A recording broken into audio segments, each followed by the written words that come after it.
तो आज हम जो पढ़ने जा रहे हैं वो है हमारा 31 मई 2021 का जो insight current affair plus PIB notes है। ठीक है, तो देखिए ये सब इंडेक्स हम अंदर देख ही लेंगे सारे न्यूज़ को, तो डायरेक्ट हम उसकी तरफ चलते हैं न्यूज़ की तरफ। तो पहली न्यूज़ देखिए क्या है, जो केरल में मानसून है उसकी शुरुआत में देरी हुई है। तो ये किस में आ जाएगी, जीएस पेपर 1 में जो ज्योग्राफी है उसके अंदर आ जाएगी। ठीक है, तो यूनिट दे रखे देख लीजिए। देखिए इसका संदर्भ क्या है, तो हाल ही में जो इंडिया मीटेरोलॉजिकल डिपार्टमेंट है IMD, उसके अनुसार केरल का जो दक्षिण पश्चिम है, ठीक है, वहाँ पे जो मानसून है उसमें देरी हुई है। ठीक है, तो वो जो है 3 जून को पहुँचेगा। उसके अलावा देखिए एक प्राइवेट कंपनी है स्काईमेट जिसका नाम है, ठीक है, उसके द्वारा ये कहा गया कि जो 3 में से जो IMD के जो 3 मानदंड होते हैं, जिससे पता चलता है कि मतलब वो आ चुका है मानसून, तो उसमें से 2 को ये जो है कंप्लीट कर रहा है। ठीक है, तो मतलब उनके द्वारा ये कहा गया कि केरल अपने समय पे आया है। ठीक है, तो इसके मानदंड क्या होते हैं, तो सबसे पहले देखिए जो वर्षा करने वाली पछुआ पवनें होती है ना, जो पश्चिम से जो पवनें आती हैं, उनकी न्यूनतम गहराई और जो उनकी स्पीड होती है ना, गति, वो होनी चाहिए, जो कि इन जो हवाएं जो आ रही है यहाँ पे वो देखी जा रही है। ठीक है, तो ये वाली कंडीशन कंप्लीट कर रहे हैं जो हमारा मानसून अभी आया। ठीक है, आया नहीं मतलब जो हवाएं चल रही हैं। उसके अलावा देखिए और क्या किया गया, तो जो सेकंड है केरल और जो तटीय कर्नाटक है उसमें कार्यरत जो 14 स्टेशन है ना, 14 स्टेशन, ये वो रेलवे स्टेशन नहीं है, ये वो वाले स्टेशन है जो जहाँ पे जो बारिश होती है ना, तो उसको में मेज़र किया जाता है कि कितनी बारिश हुई है। ठीक है, तो उसमें से कम 60% जो स्टेशन थे 10 मई के पश्चात उनमें 2 दिनों तक जो है 5 की वर्षा वर्षा हुई है। ठीक है, मतलब इस कंडीशन को भी ये जो है कंप्लीट कर रहा है। अभी थर्ड कंडीशन है ना, सिर्फ इसको कंप्लीट नहीं कर रहा है। ठीक है, जिसकी वजह से कह रहे हैं कि मानसून में देरी होगी। अभी थर्ड कंडीशन क्या है, जो OLR है, out going long wave radiation. ठीक है, ये एक तरह का पैरामीटर होती है, क्या करता है, जो हमारी जो एनर्जी रिलीज़ होती है ना हमारी अर्थ से या फिर हमारा जो ओशियन हो गया, समुद्र से, जो एनर्जी दिन में ये धूप से एब्जॉर्ब करते हैं, रात में क्या करते हैं उसको रिलीज़ करते हैं। तो ये जो पैरामीटर है ये उसको मेज़र करता है। ठीक है, तो इससे जो है बादलों की एक निश्चित डिग्री है जिसमें जो 200 वॉट पर वर्ग स्क्वायर मीटर की इसकी यूनिट होती है, 200 वॉट पर स्क्वायर मीटर, इससे जो है कम दर्शाया जा रहा है। ठीक है, ये सिर्फ इसको मेज़र नहीं कर पा रहा है, बाकी मतलब 2 कंडीशन ये पूरी कर रहा है जो अभी हवाएं जो चल रही है। ठीक है, उसके बाद देखिए क्या कहा गया, तो इसमें यही बताया गया है कि जो मतलब IMD है उसके अलावा जो थर्ड पॉइंट है OLR वाला है, उसको छोड़ के बाकी 2 मानदंड क्या हो रहे हैं, पूरे किए जा रहे हैं। ठीक है, उसके अलावा देखिए दक्षिण पश्चिम मानसून की शुरुआत को प्रभावित करने वाले जो कारक हैं, तो इसके क्या कारक हैं। सबसे पहले जो ये मानसून की होता है वो एक शुरुआत एक भावनात्मक घटना से होती है, क्योंकि अगर इसमें देरी हो जाती है तो क्या होता है, लोगों में बेचैनी होने लगती है, और अगर जल्दी आ जाए तो घबराहट हो जाती है ना। तो इसकी शुरुआत को प्रभावित करने वाले विभिन्न कारक, तो इसमें अलग अलग कारक दिए गए हैं, जिससे जो है इस पे प्रभाव पड़ रहा है। ठीक है, तो मानसून शुरू होने के लिए एक ट्रिगर की ज़रूरत होती है। ठीक है, पर ये ट्रिगर जो हमारा जो तटीय क्षेत्र है ना, वहाँ की जो मौसम प्रणाली है उसके द्वारा प्रदान किया जाए, नेचुरल रूप से मतलब उसे दिया जाता है। ठीक है, तो इसके अलावा इन परिघटनाओं से भी ये शामिल किया जाता है। तो कौन से कारक है जिनसे मतलब मानसून को जो प्रभाव है वो पड़ता है, प्रभाव पड़ता है मानसून पे। तो सबसे पहला देखिए, जो मई के अंतिम दिन होते हैं ना, या फिर जून के शुरुआत आप कह सकते हैं, तो उसमें जो बंगाल की खाड़ी है उसमें जो है निम्न दाब क्षेत्र होता है। ठीक है, निम्न दाब क्षेत्र या फिर जिसे हम डिप्रेशन कहते हैं, उसकी स्थिति उत्पन्न हो जाती है, जो मानसून आने के लिए मतलब उपयुक्त कंडीशन मानी जाती है। ठीक है, उसके बाद सेकंड क्या है, तो जो हमारा अरब सागर होता है उसमें भी सेम यही परिस्थितियाँ होती हैं, जिसके परिणाम स्वरूप जो तटीय स्थलीय भाग है उसमें मानसून पहुंचता है। उसके अलावा देखिए जो केरल और लक्षद्वीप है, उसमें जो है मानसून जो शुरू होता है उसके लिए जो है नज़दीक जो दक्षिण पूर्व अरब सागर होता है ना, उसमें एक चक्रवातीय भंवर, साइक्लोनिक वोर्टेक्स होता है, वो एक महत्वपूर्ण कारक होता है। ठीक है, मतलब ये क्या है, काफ़ी पावरफुल होता है, मतलब काफ़ी तेज़ी से घूमता है। तो उससे क्या होता है, जो पश्चिमी तट की खिसकने की वजह से जो मानसून है वो उस प्रवाह में तेज़ी आ जाती है। ठीक है, वो मतलब पहले अगर स्लो जा रहा है, तो अगर चक्रवाती भंवर में अगर फंस जाता है तो वो काफ़ी तेज़ी से आ जाता है। ठीक है, उसके अलावा देखिए जो तापमान की भिन्नता है, जो मतलब समुद्र का और जो स्थल का तो तापमान दोनों में अलग अलग होता है। ठीक है, जिससे एक तरह से एक वायुमंडलीय गर्त या फिर थ्रू जिसे बोलते हैं, उसका निर्माण हो जाता है दोनों के टेम्परेचर डिफरेंस की वजह से। ठीक है, और इसकी वजह से मानसून की हल्की शुरुआत और धीमी होती है। इसी की वजह से है जो मानसून है, जो उसकी शुरुआत धीरे होती है, हल्की होती है और धीमी वृद्धि से होती है। ठीक है, अंत में अगर हम बात करें तो जो भूमध्य रेखा जब ये पार कर लेती है, ठीक है, हमारे देश के स्टेट्स हैं उनसे जाती है, सेंटर ऑलमोस्ट सेंटर से, तो उसको जब ये पार कर लेता है मानसून, ठीक है, तो दक्षिणी जो वो होते हैं ना व्यापारिक पवनें, वो दक्षिणी गोलार्ध से कहाँ तक पे चलती हैं, उत्तरी गोलार्ध की तरफ। ठीक है, तो उनकी वजह से इन्हें और मतलब काफ़ी ज़्यादा वो मिल जाता है, गति मिल जाती है। ठीक है, तो उसके बाद जो है भारतीय मुख्य भूमि की ओर एक जोरदार मानसून आ जाता है, ठीक है, इन्हीं की वजह से, व्यापारिक पवनों की वजह से, ठीक है। भारत में मानसून प्रमुख अगर तथ्य देखें तो देखिए जो मानसून सबसे ज़्यादा कहाँ पे आएगा, तो जहाँ पे सबसे ज़्यादा गर्मी पड़ेगी, है ना, तो विषुवत रेखा से 20 डिग्री ऊपर 20 डिग्री नीचे, ये हमारा मेन गर्मी वाला एरिया होता है, ठीक है। तो इसी में क्या होता है, सबसे ज़्यादा गर्मी पड़ती है, जिसे उष्णकटिबंधीय क्षेत्र कहते हैं। तो यहीं पे जो है मानसून की घटना जो है देखी जाती है, ठीक है। उसके बाद सेकंड क्या है, तो भारत में क्या है, कुल 4 मौसमी विभाजन होते हैं, जिसमें से 2 विभाजन अर्थात दक्षिण पश्चिमी जो मानसून है, ठीक है, दक्षिण और पश्चिम मानसून जो है हमारा पश्चिमी जो तट हो गया, यहाँ से इसका काल, और मानसून निवर्तन काल, मतलब जब वो वापस जाता है उस पर मानसून का प्रभाव रहता है, ठीक है। उसके बाद देखिए नेक्स्ट पेज पे इसका जो है फिगर दिया गया है, जो व्यापारिक पवनें वगैरह चलती हैं, ठीक है, मानसून जहाँ कहाँ से कहाँ पे जाता है, ठीक है, तो फिगर में देख लीजिएगा। उसके बाद जो है जीएस पेपर 2 से, ठीक है, जीएस पेपर 2 से ये यूनिट है, देख लीजिएगा। न्यूज़ क्या है, केरल में जो है ग्रामीण बुजुर्गों के लिए बेल ऑफ फेथ, ठीक है, ये एक तरह की मतलब योजना है जो कि पहले भी चल रही थी केरल में, मतलब 2018 से इसे लागू किया जा चुका था। इसके अंतर्गत जो गांव में अकेले रहने वाले वरिष्ठ नागरिक होते हैं उनके लिए एक धर्म घंटी अर्थात बेल ऑफ फेथ जो है ये योजना शुरू की गई, ठीक है। इससे पहले भी ये योजना केरल के जो शहरी परिवार हैं उनमें सफलतापूर्वक लागू हो चुकी थी, ठीक है। तो ये योजना है क्या, तो इसके अंतर्गत जो सामुदायिक पुलिसिंग योजना है, मतलब एक तरह से जैसे पेट्रोलिंग करते हैं ना पुलिस वाले, इस टाइप से जो है सामुदायिक पुलिसिंग योजना है। इसके तहत जो है परिकल्पित एक सुरक्षा योजना है, ठीक है।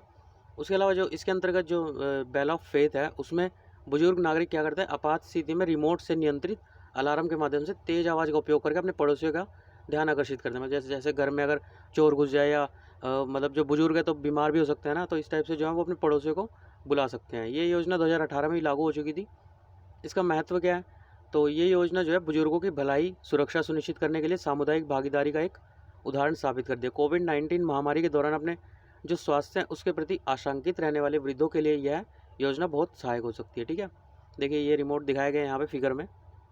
उसके बाद देखिए नेक्स्ट न्यूज़ भी जो है जीएस पेपर 2 से ही है, ये यूनिट है। और न्यूज़ क्या है, तो कोविड से प्रभावित बच्चों की सहायता और सशक्तिकरण हेतु पीएम केयर्स फॉर चिल्ड्रन, ठीक है। तो इसके संदर्भ देखते हैं। तो हाल ही में क्या हुआ है, जो कोविड से जो भी प्रभावित बच्चे हुए उनको हेल्प करने के लिए, उनको सशक्तिकरण करने के लिए ये योजना स्टार्ट की गई है, ठीक है। तो इसकी पात्रता किसको मतलब ये दिया जाएगा, तो कोविड-19 के कारण या तो माता पिता दोनों या माता पिता में से किसी जो जीवित बचा हुआ अभिभावक है या कानूनी अभिभावक या दत्तक जो माता पिता होते हैं उनको खोने वाले सभी बच्चों के लिए इस योजना के तहत जो है सहायता दी जाएगी। तो अगर इसके प्रमुख बिंदु देखें तो मतलब क्या क्या दिया जाएगा, तो सबसे पहले देखिए जो बच्चे हैं उनके नाम पर सावधि जमा जो फिक्स डिपॉजिट होता है, ठीक है, तो 10 लाख रुपए का जो 18 वर्ष की आयु पूरे कर चुके हैं उनको, उनके लिए प्रत्येक बच्चे के लिए 10 लाख रुपए का एक कोष गठित किया जाएगा, ठीक है। स्कूली शिक्षा की अगर हम बात करें तो जो 10 साल से कम के बच्चे हैं उनके लिए क्या होगा, जो नज़दीकी जो सेंट्रल जो वो होते हैं ना केंद्रीय विद्यालय होते हैं या प्राइवेट स्कूल होते हैं उसमें डे स्कॉलर के रूप में उन्हें प्रवेश दिलाया जाएगा, सॉरी, ठीक है। उसके अलावा देखिए जो स्कूली शिक्षा है 11 से 18 साल का जो भी बच्चा है उसके लिए केंद्र सरकार के किसी भी जो आवासीय विद्यालय होते हैं जैसे कि सैनिक स्कूल होता है, ठीक है, नवोदय विद्यालय होता है आदि में जो है प्रवेश दिलाया जाएगा, ठीक है। काफ़ी अच्छे अच्छे स्कूल होते हैं सैनिक स्कूल, नवोदय विद्यालय।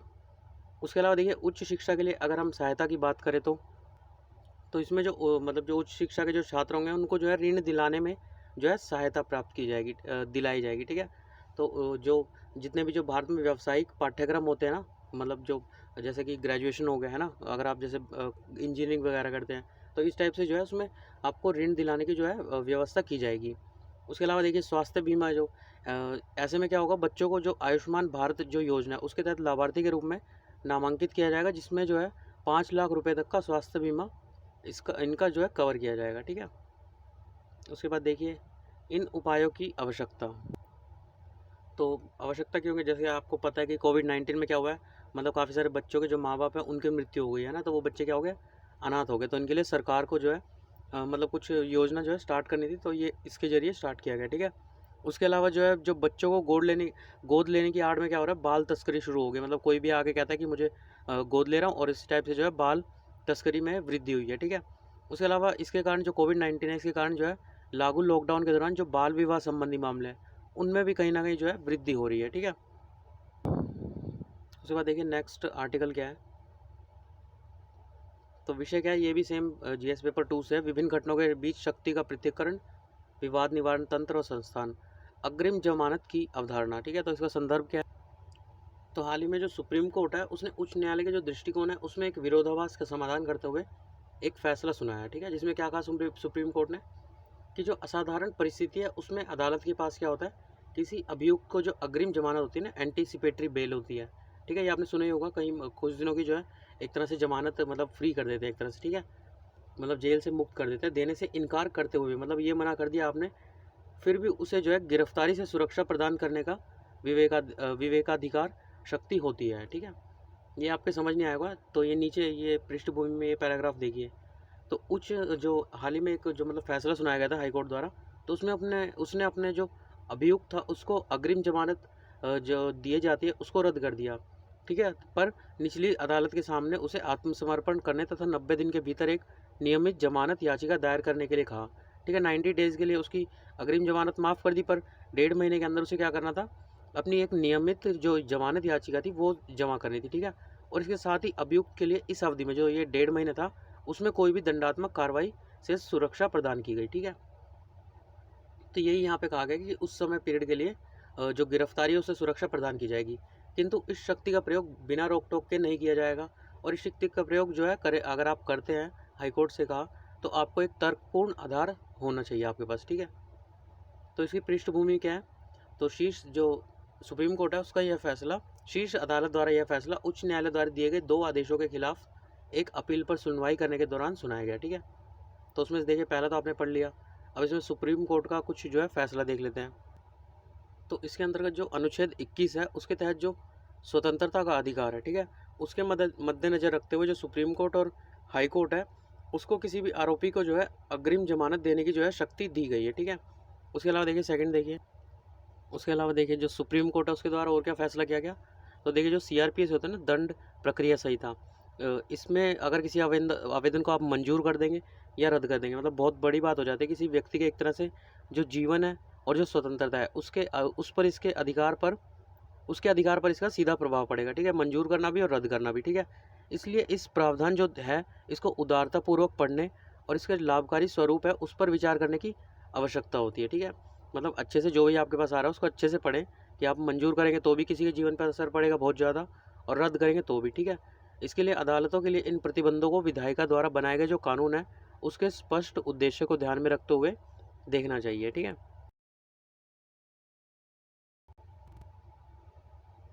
तो इस हेतु क्या होता है, जो संविधान का आर्टिकल 142 है, आपने सुना ही होगा, काफ़ी फेमस है, कंप्लीट जस्टिस जो सुप्रीम कोर्ट का है, ठीक है। एक बार देख लेना फिर भी, 2 पार्टियों के बीच में कंप्लीट जस्टिस, ठीक है। तो आर्टिकल 142 के तहत जो प्रदत्त शक्ति है उसका प्रयोग करते हुए भी इस तरह के आदेश जो है पारित किए जा सकते हैं, ठीक है। इस प्रकार के जो संरक्षोपाय है उसकी आवश्यकता क्यों है? क्योंकि कोई भी जो अभियुक्त होता है, ठीक है, वो सिर्फ एक अपराधी नहीं होता, उसके अलावा देखिए और भी होता है, परिवार का मुख्य देखभाल करने वाला हो सकता है, एकमात्र कमाने वाला हो सकता है, उसकी गिरफ्तारी से उसके प्रियजन जो है वो भूखमरी के शिकार हो सकते हैं ना, उपेक्षा का सामना करना पड़ सकता है, ठीक है। उसके बाद देखिए अगला पॉइंट क्या है। तो वर्ष 1980 में के जो गुरबख्श सिंह सिबिया बनाम पंजाब राज्य मामले थे उसमें तत्कालीन जो मुख्य न्यायाधीश थे वाई वी चंद्रचूड़, उसके उनके नेतृत्व में जो सुप्रीम कोर्ट की 5 न्यायाधीशों की जो पीठ थी उन्होंने क्या फैसला सुनाया कि धारा 438 के 1 की व्याख्या संविधान के अनुच्छेद 21 जो जीवन और व्यक्तिगत स्वतंत्रता का संरक्षण है उसके आलोक में की जानी चाहिए, ठीक है। मतलब यहाँ पे रेफरेंस किसको लिया गया, अनुच्छेद 21 को। तो इसकी जो अवधारणा है अग्रिम जो जमानत है, तो वर्ष 1973 में जो सीआरपीसी थी उसमें संशोधन करने के दौरान धारा 438 के तहत जो एंटीसिपेटरी बेल होती है उसका प्रावधान लागू किया गया, ठीक है। तो देखिए जो साधारण जमानत होती है ये उसके बिल्कुल अलग होती है। इसमें क्या होती है, आप मतलब जो अपराधी है उसको गिरफ्तार होने से पहले ही जो है एक तरह से जमानत मिल जाती है, ठीक है, रिहा हो जाता है वो एक तरह से, ठीक है। तो समय सीमा अगर देखें इसकी, तो इसकी कोई भी समय सीमा नहीं है, ठीक है। तो जो सुशील अग्रवाल बनाम राष्ट्रीय राजधानी क्षेत्र दिल्ली 2020 का मामला था उसमें सुप्रीम कोर्ट ने एक महत्वपूर्ण सुनाते हुए कहा कि जो अग्रिम जमानत है उसका मतलब कोई टाइम पीरियड नहीं है और यह मामले की सुनवाई के अंत तक जो है जारी रह सकती है, ठीक है। अग्रिम जमानत केवल स्तर न्यायालय और उच्च न्यायालय द्वारा प्रदान की जाती है, ठीक है, ठीक है। तो सत्र न्यायालय, ठीक है, और उच्च न्यायालय, महत्व क्या है इसका, तो एक स्वतंत्र, देखिए जो धारा 338 की थी, इसको क्यों अधिनियमित किया गया था? तो एक जो स्वतंत्र और लोकतांत्रिक देश है, उसमें अगर किसी व्यक्तिगत स्वतंत्रता है, उसके महत्वपूर्ण आधार को प्राप्त संसदीय स्वीकृति, इसकी वजह से जो सीआरपीसी है उसमें धारा 438 को जो है ऐड किया गया था। ठीक है, तो जहाँ पे भी धारा 438 आएगा, आपके दिमाग में क्या आएगा? एक तो व्यक्तिगत स्वतंत्रता, एक अनुच्छेद 21। ठीक है, ये तीन चीज़ें आपके दिमाग में एक साथ आएंगी तो याद रहेगा। ठीक है, तो उसके बाद देखिए संसद का उद्देश्य क्या था? तो जो व्यक्तिगत स्वतंत्रता है उसके महत्व को बढ़ावा देना।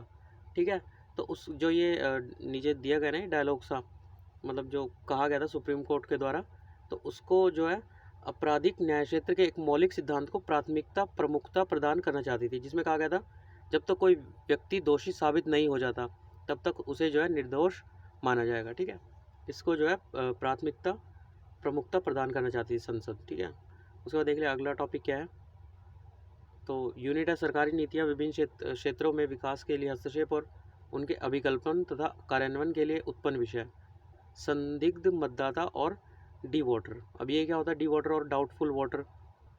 तो हाल ही में जो असम है उसके जो 6 डिटेंशन सेंटर हैं, उनमें एक जो हिरासत है, मतलब एक डिटेंशन सेंटर है जो, उसमें बचे जो अंतिम फॉरेनर था ना, विदेशी था, मणिंदर दास इसका नाम था, इसको रिहा कर दिया गया। ठीक है, अभी 5 अन्य हिरासत कैदों में बंद लगभग 170 व्यक्तियों को रिहा किया जाना बाकी है। ठीक है, तो ये होते क्या है, मतलब जो हमारे जो एनआरसी के तहत जो भी विदेशी पाए गए ना, ठीक है, तो इनको इनको जो है डी वोटर या संदिग्ध मतदाता घोषित कर दिया जाता है। तो मणिंदर दास को 2015 में डी वोटर या संदिग्ध मतदाता चिन्हित किया गया था। बाद में इनके लिए जो है 2019 में एक विदेशी अधिकरण या फिर फॉरेनर ट्रिब्यूनल एफटी द्वारा एक तरफा निर्णय सुनाते हुए इन्हें विदेशी घोषित कर दिया। ठीक है, अभी होते कौन है संदिग्ध मतदाता या डी वोटर? तो जो एनआरसी है इसके दौरान जिनकी भी जो व्यक्तिगत व्यक्तियों की जो नागरिकता वो संदेहास्पद या विवादित पाई गई, उन्हें डी वोटर के रूप में वर्गीकृत कर दिया गया। ठीक है, इन व्यक्तियों के लिए नागरिकता अधिनियम 1955 या अथवा नागरिकता नियम 2003 इनमें परिभाषित नहीं किया गया। ठीक है, इनकी कोई डेफिनेशन नहीं दी गई है। तो घोषित विदेशी ये कौन होते हैं?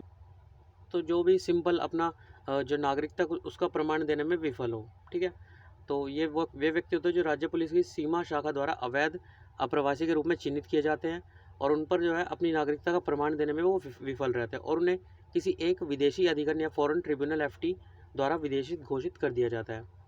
अभी विदेशी अधिकरण क्या है जो इनको जो विदेशी घोषित कर रही है? यह जो है विदेशी जो आदेश है, फॉरेनर ट्रिब्यूनल्स ऑर्डर है 1964, इसके तहत एक अर्धन्यायिक निकाय होते हैं। ठीक है, ये मतलब ये निर्धारित करता है कि देश में जो रह रहा है वो विदेशी है या नहीं है। ठीक है, इसकी संरचना क्या है? तो इसकी पात्रता मतलब एलिजिबिलिटी मान लीजिए संरचना को, तो इसके अंतर्गत जो विदेशी अधिकरण है उसके सदस्यों में असम न्यायिक सेवा के जो सेवानिवृत्त न्यायिक अधिकारी, न्यायिक अनुभव रखने वाले सिविल सेवक हो सकते हैं। ठीक है, न्यूनतम 7 वर्ष के वकालत अनुभव वाले 35 वर्ष से कम आयु के अधिवक्ता को इनमें जो है शामिल किया जा सकता है। ठीक है, विदेशी अधिकरण को स्थापित करने की जो शक्ति है वो किसके पास होती है? तो MHA, ठीक है, मिनिस्ट्री ऑफ होम अफेयर, गृह मंत्रालय। तो इनके द्वारा जो विदेशी आदेश 1964 है, इसमें संशोधन किए जाने के बाद जो है सभी जितने भी राज्य और यूटीज़ थे उसमें जिला मजिस्ट्रेटों को ट्रिब्यूनल स्थापित करने का अधिकार प्रदान किया गया। ठीक है, इससे पूर्व ट्रिब्यूनल स्थापित करने की शक्ति केवल सेंटर के पास थी। ठीक है, बाद में ये MHA के पास आ गई 1964 से। ठीक है, उसके अलावा विदेशी जो अधिकरण है उनमें अपील करने का अधिकार, तो इनमें सभी व्यक्तियों को जो है अधिकरण में अपील करने का अधिकार होता है। ठीक है, जो संशोधित जो विदेशी संशोधन आदेश 2019 है। ठीक है, इसके बाद देखिए अगला टॉपिक क्या है। तो यूनिट है इसकी महत्वपूर्ण अंतर्राष्ट्रीय संस्थाएं मंच, उनकी संरचना और अधिदेश। तो इकोवॉस पश्चिम अफ्रीकी देशों का आर्थिक समूह या फिर Economic Community of West African States. ठीक है, तो इसका संदर्भ क्या है? तो इसका संदर्भ क्या है? जो पश्चिमी अफ्रीकी देश माली है ना, उसमें जो है संकट है। ठीक है, संकट जारी है, तो इकोवॉस जो है उसके लिए मध्यस्थता करने का प्रयास कर रहा है। ठीक है, अब माली में हो क्या रहा है? तो इसके अंतर्गत जो 1960 में फ्रांस है उससे जब स्वतंत्रता इसने हासिल करी थी माली ने, उसके बाद अब तक 5 बार इसमें तख्ता पलट हो चुका है। अभी तक सिर्फ एक बार ऐसा हुआ है कि एक राष्ट्रपति ने दूसरे राष्ट्रपति को जो शांतिपूर्ण तरीके से सत्ता का हस्तांतरण किया हो। ठीक है, उसके बाद हालिया तख्ता पलट की अगर बात करें तो 9 महीने पहले जो है बड़े पैमाने पर हुए सरकारी विरोध प्रदर्शनों के परिणाम स्वरूप राष्ट्रपति जो थे इब्राहिम बाउबकर कीता, उनको सत्ता से हटा दिया गया। ठीक है, पिछले हफ्ते एक नए मंत्रिमंडल की घोषणा की गई थी जिसमें 2 प्रमुख सैन्य नेताओं को शामिल नहीं किया गया। इसके बाद जो राष्ट्रपति और प्रधानमंत्री थे उनको हिरासत में ले लिया गया। ठीक है, देश याद रखेगा माली। तो अब इकोवॉस के बारे में देख लेते हैं जो मध्यस्थता करा रहा है। तो ये जो है 15 जो अफ्रीकी देश है, पश्चिम अफ्रीका में स्थित 15 देशों का एक क्षेत्रीय राजनीतिक और आर्थिक संघ है। ठीक है, स्थापना 1965 में लोगास की जो संधि थी उसके दौरान आई थी इकोवॉस।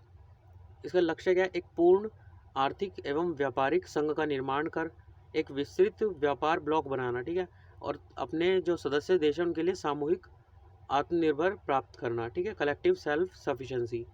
इस क्षेत्र में जो है शांति सेना के रूप में कार्य करता है यह। ठीक है, पीस कीपिंग फोर्स बोलते हैं इसे, इकोवॉस को। यह जो है संपूर्ण जो महाद्वीप है उसको शामिल करने वाला जो AEC अफ्रीकन इकोनॉमिक कम्युनिटी, उसके मुख्य क्षेत्रीय समूहों में से एक माना जाता है। ठीक है, AEC के इकोवॉस के 2 उप क्षेत्रीय ब्लॉक शामिल है। तो कौन से? एक तो West Africa Economic and Monetary Union, यह मुख्य रूप से 8 फ्रेंच भाषी देशों का एक संगठन है। ठीक है, फ्रेंच भाषी। 2000 में स्थापित पश्चिमी अफ्रीकी मौद्रिक क्षेत्र। ठीक है, West African Monetary Zone WAMZ, इसमें मुख्यतः अंग्रेजी बोलने वाले 6 देश शामिल है। ठीक है, अभी देखिए फिगर दे रखा है। तो ये 15 जो देश हैं वो दिखाए गए हैं जो इकोवॉस के उसमें शामिल है। ठीक है, देख लीजिएगा, Comoros, Seychelles, Mauritius, Reunion, Swaziland, Lesotho. ठीक है, 15 टोटल देश होंगे ये। उसके बाद देखिए अगला टॉपिक है प्रीलिम्स फैक्ट है चर्चित स्थल कैली। ठीक है, ये क्या है? तो ये क्या है? क्षेत्रफल के हिसाब से कोलंबिया का दूसरा सबसे बड़ा शहर है। ठीक है, और सबसे अधिक आबादी वाला तीसरा शहर है। और कहाँ से जुड़ा हुआ है? प्रशांत महासागर तट से जुड़ा हुआ एकमात्र प्रमुख कोलंबियाई शहर है। और जो कोका नदी है उसके पश्चिम में स्थित कोका घाटी में बसा हुआ है। ठीक है, चर्चा का कारण क्या है? तो हालिया सरकार विरोध प्रदर्शन के बाद कोलंबियाई सेना ने कैली पर अपना नियंत्रण कड़ा कर दिया। ठीक है, तो इसमें विरोध के कारण क्या है? अभी फिगर नीचे आएगा, फिर देखते हैं कहाँ पे कैली। तो विरोध के कारण क्या है? तो जो अप्रैल में जो कैली और अन्य शहर थे उनमें जो है वेतन पर जो लगने वाली कर सीमा होता है ना, टैक्स की जो लिमिट होती है, उसमें एक प्रस्तावित सुधार को लेकर विरोध प्रदर्शन शुरू हो गए थे। दूसरा पॉइंट है सरकार मतलब ये कह रही है कि ये कदम जो है आर्थिक कठिनाई को कम करने के लिए उठाया गया, पर उनका ये मानना है कि जो वहाँ की जो जनता है वो ये सोच रही है कि वो जो है गरीबी में गिर जाएगी। ठीक है, जो कोलंबियाई नागरिक है, तो इसकी वजह से जो है वहाँ पे विरोध प्रदर्शन हो रहे हैं। हालांकि इस कर योजना को वापस ले लिया गया था, लेकिन सरकार विरोधी भावना ने पुलिस हिंसा, गरीबी और स्वास्थ्य संकट को विरोध प्रदर्शन में शामिल कर दिया। ठीक है, ये देखिए कैरिबियाई सी, ये देखिए ब्राज़ील है, यहाँ से आपको पता चल जाएगा दक्षिण अमेरिका में। उसके बाद ये देखिए ये है कैली। ठीक है, कोलंबिया के अंदर आता है ये। इधर देखिए पैसिफिक ओशियन, अगर ऐसे छोटा मोटा फिगर मिले तो सब आसपास देख लिए। देखिए यहाँ पे पनामा वो है, संधि है यहाँ पे, इक्वाडोर ये हो गया। ठीक है, पैसिफिक ओशियन, पैरो, कैरिबियन सी है ऊपर इसके। ठीक है, ऊपर फिर नॉर्थ अमेरिका है। उसके बाद देखिए अगला टॉपिक क्या है? तो trait of destruction, trail of destruction. अच्छा, ये ऊपर टॉपिक है ऋषि गंगा। ठीक है, यह उत्तराखंड के चमोली जिले में एक बहने वाली नदी है। ठीक है, अगर इसके स्रोत की बात करें तो उद्गम इसका कहाँ पे? नंदा देवी पर्वत पर उत्तरी नंदा देवी ग्लेशियर से होता है। ठीक है, ऋषि गंगा उत्तरी नंदा देवी ग्लेशियर।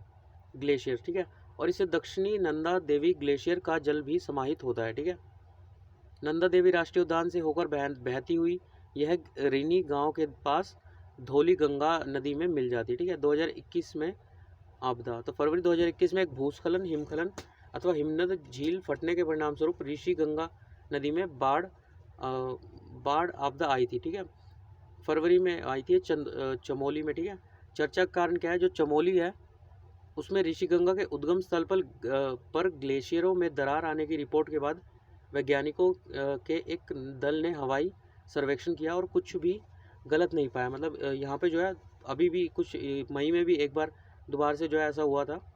ठीक है, तो वहाँ पे उन्होंने वैज्ञानिकों ने चेक किया तो कुछ भी वहाँ पे गलत नहीं पाया। ठीक है, तो उसके बाद देखिए फिगर देखिए, तो देखिए इसमें फर्स्ट जो है ग्लेशियर बस्ट हुआ in Raini village of Chamoli in Garhwal, Himalayas damage hydro power plant at NTPC Tapovan. जो NTPC तपोवन का वो था हाइड्रो पावर प्लांट, उसको डैमेज कर दिया। सेवरल ब्रिजेज और नियर बाय विलेज भी जो है टूट गए। उसके बाद swollen Dhauli Ganga flows down to Vishnuprayag. उसके बाद धौली गंगा विष्णुप्रयाग तक चली गई। उसके बाद थर्ड पे क्या हुआ, the river Alaknanda at this point washes away under construction Tapovan Vishnugarh hydro power project on Rishiganga. ठीक है। उसके बाद फोर्थ पे क्या हुआ, the stream now reaches Srinagar, फिर देवप्रयाग, फिर हरिद्वार, फिर ऋषिकेश। ठीक है। उसके बाद देखिए काजीरंगा राष्ट्रीय उद्यान एवं बाघ अभ्यारण्य, तो कहाँ पे स्थित है, असम में स्थित एक राष्ट्रीय उद्यान है। मैरी कर्जन की सिफारिश पर 1908 में काफ़ी इंपॉर्टेंट हो जाएगा। ठीक है, क्योंकि ये इस टाइप के जो है काजीरंगा वगैरह आ जाते हैं। ठीक है, तो मैरी कर्जन की सिफारिश पर वर्ष 1908 में निर्मित यह उद्यान क्या है, पूर्वी हिमालय जैव विविधता हॉटस्पॉट गोलाघाट और नागांव जिले की सीमाओं पर स्थित है। ठीक है, पूरे विश्व में पाए जाने वाले एक सींग वाले गैंडे की कुल आबादी का 2/3, ठीक है 2/3 काजीरंगा राष्ट्रीय उद्यान में पाए जाते हैं। इसे एक विश्व धरोहर स्थल का दर्जा भी प्राप्त है। ठीक है,